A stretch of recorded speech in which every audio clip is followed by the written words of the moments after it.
years! 3 years! 3 years! I don't even know how this goes because it's been such a...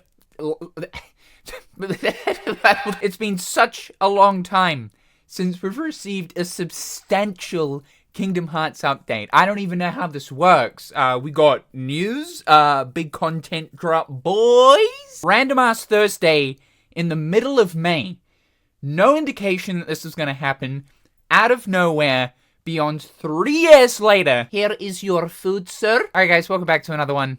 Finally, after 1,000 plus days, we've got a Kingdom Hearts 4 update. Holy sh*.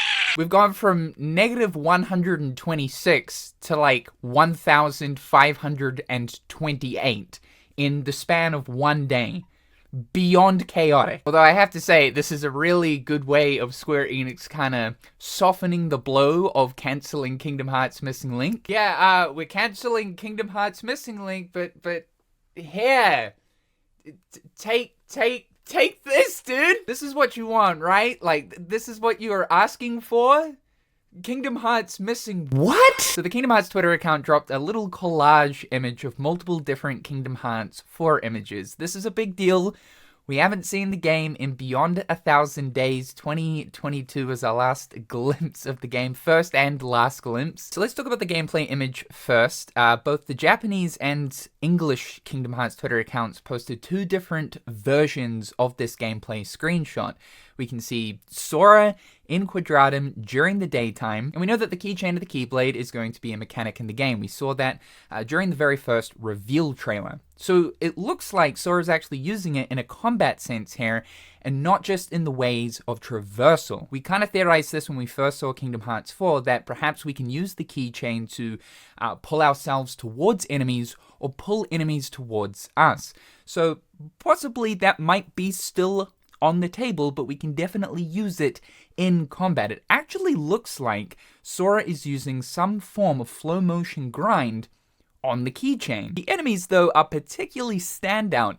We see 2 new enemies. Now, at first glance, these guys are kind of looking like Quadratum Neo Shadows, but then, I don't know, they look so different from that of Neo Shadows. I'm actually starting to think that these are, in fact, Shadows. Like Quadratum versions of Shadows, because they've got the same little kind of tentacle things on their heads. Obviously, these look wildly different than Shadows. They're more like humanoid, they're taller, they look grotesque. Now, the thing is, we don't even know if the enemies we're going to be fighting in Kingdom Hearts 4 in Quadratum are actually Heartless. There is a very real possibility that this could be a totally new enemy type. We've also got these dudes right here that look like they've got like massive fists or something like that, or shields. These guys are definitely looking particularly tanky. Now in the Japanese screenshot, we actually see a 3rd enemy that you can't see in the English screenshot, and it's this little thing right here.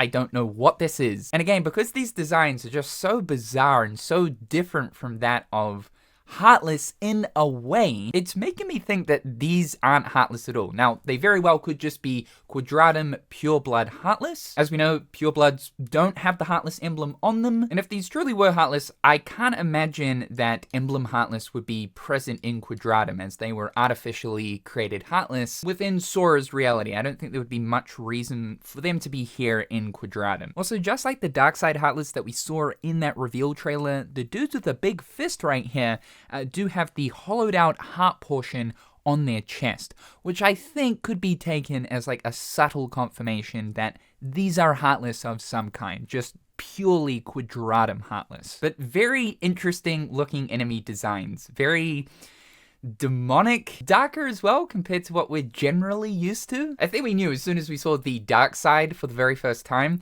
we knew that the enemies were going to take a drastic kind of more realistic, darker approach, and this is the first glimpse towards that. I can't wait to see what the bulk of the enemies are going to look like for Kingdom Hearts 4. It's going to be a real breath of fresh air. Looking at the command menu, we've already got a themed command menu right here, and this is the official Quadratum one. We can also see that for attack right here, we've got the left and right arrows possibly signifying again that Keyblade switching is going to return.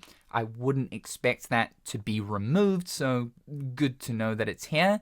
We can also see on items the total count of how many items I'm gathering that we have with a 3. And of course, we've got a build at the bottom of the command menu. By the way, this is the first time we've seen an English command menu for the game. Very cool. But yeah, looking at build, this is going to be one of the big brand new systems for Kingdom Hearts 4, in case you may have forgotten, known as Scrap and Build. We still don't really know too much about it. Tetsuya Nomura has described it as being destruction and reconstruction. We have speculated that this could be along the lines of some of the abilities that we see Yozora using, as a lot of his kit could resemble that of Scrap and Build. Now looking at the health side of the HUD, pretty standard state of affair. We've got the MP bar, the health bar, and what looks like a focus gauge. We still don't know really what the focus gauge is going to be used for. Are shot locks returning? Maybe in a game that's probably what this gauge is going to be used for, or it could have something to do maybe with the build system. This was known as the EX gauge in the reveal trailer, but Square Enix usually name gauges EX as a placeholder. So it kind of looks like this still doesn't have a name as of right now. This gauge has moved position to where a focus gauge would generally be positioned on the HUD, in comparison to the position of the reveal trailer where a drive gauge would usually sit. Keep in mind,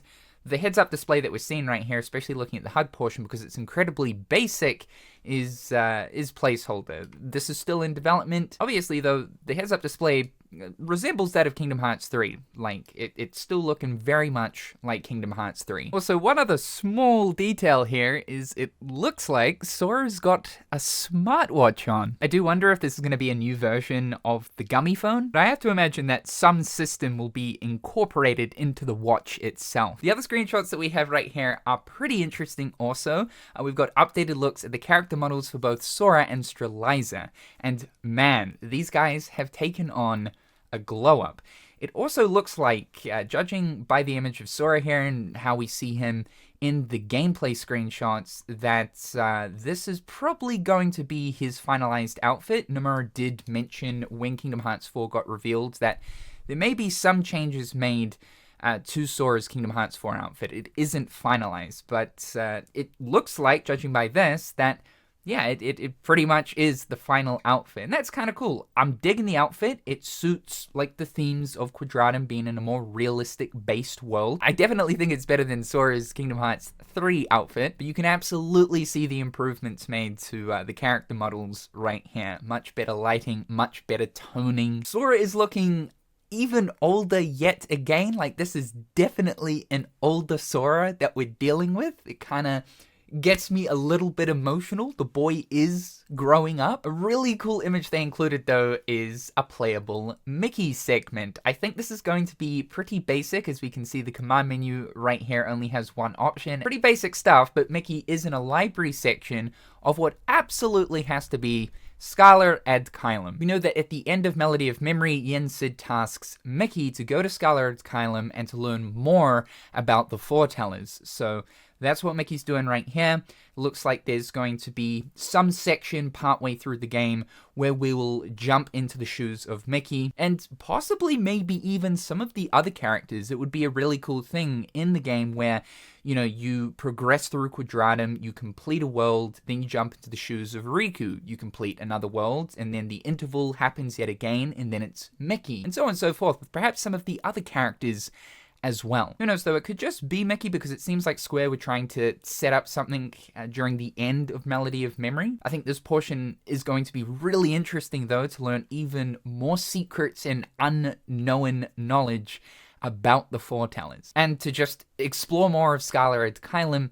Yeah, that's an absolute treat. There's also a phone, and this has to be included for some kind of reason. Surely this isn't Tetsuya Nomura and Square being like, yeah, look at our phone modeling skills. Crazy, right? No, this definitely serves some kind of importance. And I have to wonder, maybe the phone is set up as some form of communication where Sora can communicate with the others. Although this big search effort wouldn't be going on if that was the case. He could just be like, yo, guys, like, I'm all good, I don't know how to get back. However, the phone absolutely has to be included for some reason, knowing Tetsuya Nomura's crypticness. Now, I have to assume that the last two screenshots here are maybe taking place at the same time, but who knows? The first one is that battle against whatever this thing is. We're just dubbing it Darkside Heartless for the time being, but we can see two lights kind of flying towards it. I like to imagine that, like, I don't know, maybe it's Sora and Riku fighting against it, I don't know. But does this insinuate two characters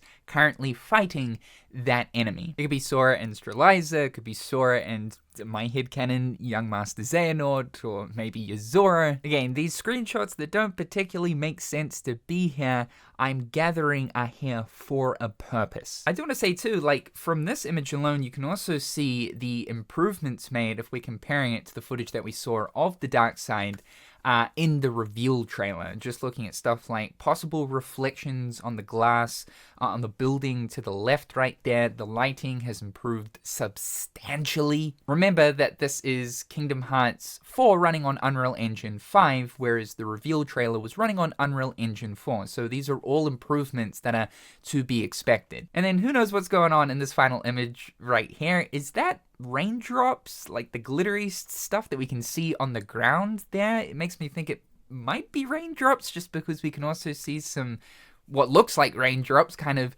in mid-air. Is everything in potentially a stasis of sorts, like the world has completely frozen? That's at least what I'm thinking, and if that is the case, it would mean that someone or something has some serious amount of control over Quadratum. The only other time that we've seen something similar to this, where the entire surrounding world has become suspended in time, is in Kingdom Hearts 2 for the simulated version of Twilight Town during the Roxas prologue. There's been talks about whether or not the Quadratum that Sora ends up in during the secret episode of Kingdom Hearts 3 to fight Yozora is truly the real Quadratum, or rather an artificial one. It would at least seem like this version here in Kingdom Hearts 3 is one constructed from Yozora's heart. So we ask the age-old question, is any of this for real or not? Clearly though, something is happening way off in the distance, this big white blinding light. What has just happened? Who has maybe just suddenly appeared? Riku?